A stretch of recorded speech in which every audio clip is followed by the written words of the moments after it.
Welcome to Module 9 of Week 10 for ED 1421. This is the second last module for ED 1421 and I bet you never thought it would come this fast, and you probably are not aware of how much you know and how much you have learned from when you started all those weeks ago. So to recap what we have learnt up to this point, we now know that what discourses are and how our students are engaged in a variety of literacy events and practices. We also know that we as teachers play a central role in our students' learning of the classroom discourse and of Standard Australian English, known as SAE. In this second last module, we'll be directing our attention to the specific aspects of text that we use in our teaching practice, with a particular emphasis on the authority that texts have or are vested with by their creators and users. Now you can probably tell I have braces, which is basically causing my speech to sound a little bit different, so please bear with me. Okay, so what are the outcomes for Module 9? Well, by the end of this unit, you'll be able to identify the sources of authority in text. You'll realise the importance of considerate text selection for classroom use. You'll recognise the way texts construct various realities when authorised for classroom use. And lastly, understand the importance of critically aware text selection to support all learners regardless of language origins. So let's begin. As you have no doubt probably already gathered at this point, particularly with all this study of language and how influential it is in shaping how we see the world, you probably are beginning to see that it is important for teachers to consider and evaluate the texts they choose for the classroom. This is because the texts that we select largely shape our students' knowledge and how they see their role in the world.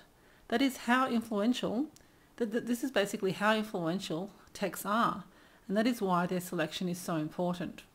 But before we begin delving further into text selection, it is important for you to think about at this stage, what is your memories of learning with textbooks, which is one form of text, during your schooling experience? And did the textbooks that you learnt with, did they help you learn, or did they do otherwise? Like, do you feel that they were not as effective as they could have been?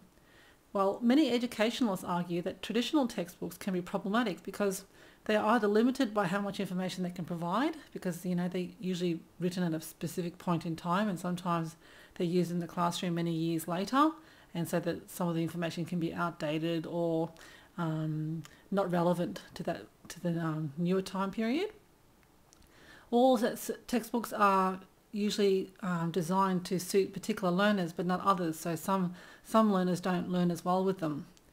So what do you think of, how would you respond to these claims? I can imagine that each of you have different experiences with textbooks and will provide different opinions on their use and selection in the classroom. But it would be interesting to hear about this on this week's discussion board. So we know that text selection is important because text constructs the identity of the reader, viewer or listener. This is because text can assume an authoritative role. They have what has been dubbed as the voice of God effect, an authoritative tone due to their use of third person and rather abstract language. However, to counter this effect, it is important to know is that how texts are used within the discourse community of the classroom, according to McVitie in your readings, can provide a sense of agency for the user. In other words, if students have the knowledge on how these texts are constructed, they can use them accordingly, such as becoming text users or text analysis. Nevertheless, the messages in text can operate in subtle and powerful ways and may seem neutral or unbiased, but are still shaping notions of right or wrong or desirable and undesirable behaviours of being. So therefore, critical literacy is essential for analysing how texts position their audience. So what is the origin of text authority? Well, in each discourse community there operates some hierarchical structure, official or otherwise. The higher positions have authority vested in them, and we all recognise within broad parameters what that authority might entail, such as a teacher's authority compared to compared to their students, and a principal compared to teachers and students in the school environment. So what are the origins of this respect for authority? Well, in the earliest years of a child's identity construction, stories like nursery rhymes get repeated over and over, generation after generation, exactly the same every time, such as the popular nursery rhyme Jack and Jill, which has all sorts of connotations, and I encourage you to read about it by clicking on the image of Jack and Jill in the bottom left-hand corner of your screen, and this will take you to a website that will illustrate a little bit of the connotations that the writer of the article believes Jack and Jill delivered, and maybe you can relate with those or agree or disagree, but it'd be interesting to hear what you think. So from each episode of hearing such texts like Jack and Jill, the child views the text as predictable and unchangeable. So the representation of Jack and Jill, or being female and male, becomes like an authority, which children start to see as something that is a role model and something that they need to emulate. So other examples of such experiences include prayers, anthems and salutes to the Queen, which you all would be familiar with growing up with, greetings and many other regular cultural events which we come to recognise, repeat and pass on to our own children from birth, thus feeling normalised and natural rather than socially constructed. So basically any stories or any texts that were frequently repeated to you throughout your childhood come to represent a particular authority, particularly the representations of what is the role of a man or a woman, a child, or even other animals. Okay, so we know that every culture has stories that are passed from generation to generation. These community texts have authority that becomes institutionalized. That means the reader, listener, viewer assumes the text's authority and offers no or little resistance to the message. Texts in places such as schools, churches and government agencies become the ultimate authority and are perceived as beyond reproach. In fact, in your readings, there's a quote that says, "Schooling is part of the socialization process for children, and the texts of the school inevitably become a part of this function." And it goes further to say that it is the teacher's expectations, their enacted curriculum, their classroom talk, their relations to young people, and their actual ways of conducting them into specific textual practices that most affect literacy outcomes, and their perception of the world and their role within the world. So this is why text selection is so important, because what you select for your students to study will largely shape how they see their role, their future, and basically the world around them. So quite significant and powerful to know.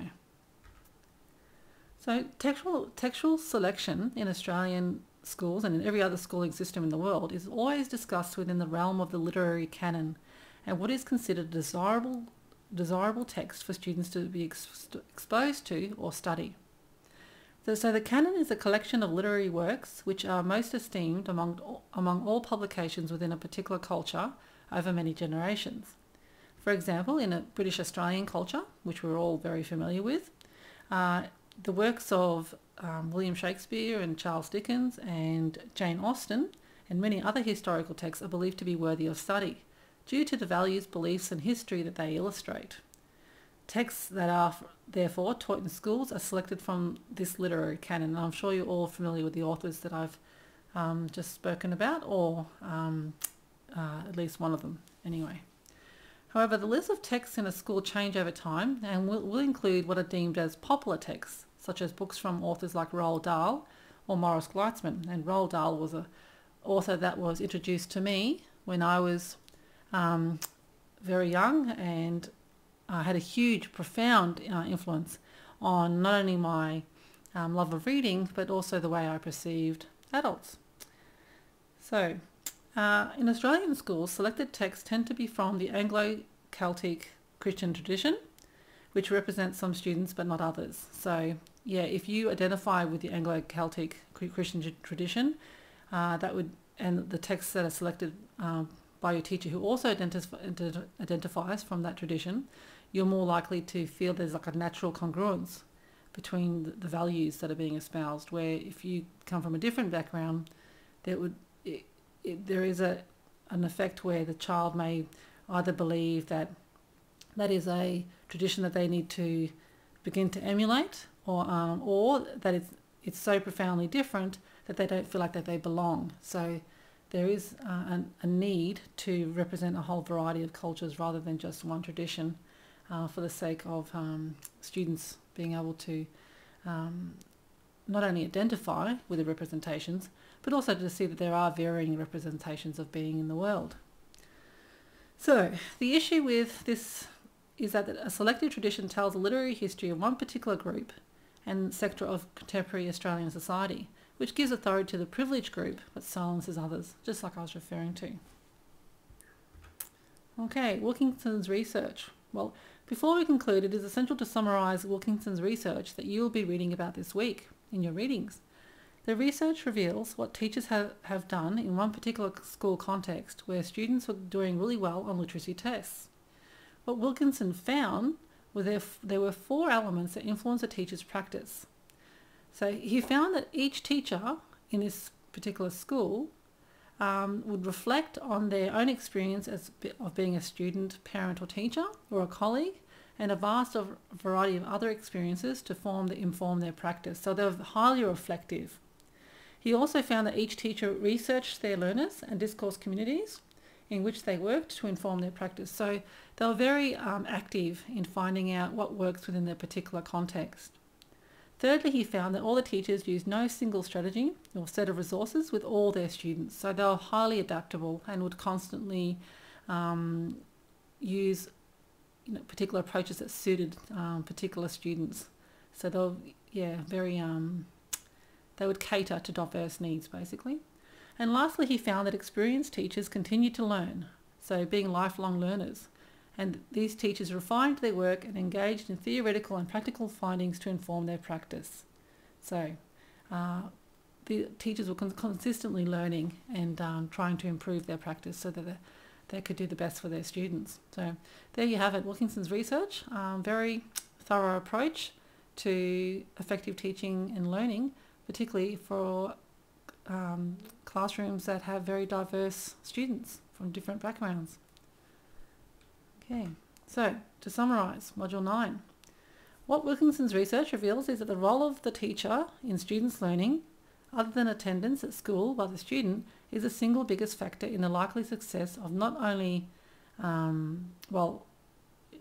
is basically the most important factor in the students having success throughout their education. And what we've learned also is that the texts used by teachers and how they are used hold such authority that we must be ever conscious of our choices of text and be sure that it matches the desired learning outcomes that we as teachers have. We need to be also cognizant of when we bring any text into the classroom, we are attributing with varying degrees of authority to the text, just by selecting them as a choice for study. We need to be aware of our treatment of texts, whether we treat it as sacrosanct, beyond critique, or as entertainment. Our reaction will influence our students' interpretation of the text. I have found this to be definitely the case, and it cannot be underestimated how powerful our role as teachers are, as no doubt you have been increasingly aware of during your study of this subject. So, if you have any further questions, please post questions about the subject or this module in the frequently asked questions located in LearnJCU, or contact me directly via my email. Also, see the subject outline, the LibGuide, LearnJCU and Facebook for further contact details and information about this subject. But also, even just posting comments on the YouTube channel also invites further discussion about the topic and anything that you might think was worthy of further research, particularly the Jack and Jill article. I do implore you, or no, I do encourage you to research further about the influence of fairy tales on the way we see the world. Okay, so thank you for listening to Module 9, Classroom Text and Authority. Next week I'll present a video for Module 10 called 21st Century Literacies. Very interesting. Please subscribe and comment. Any further feedback is appreciated. Thank you. Bye for now.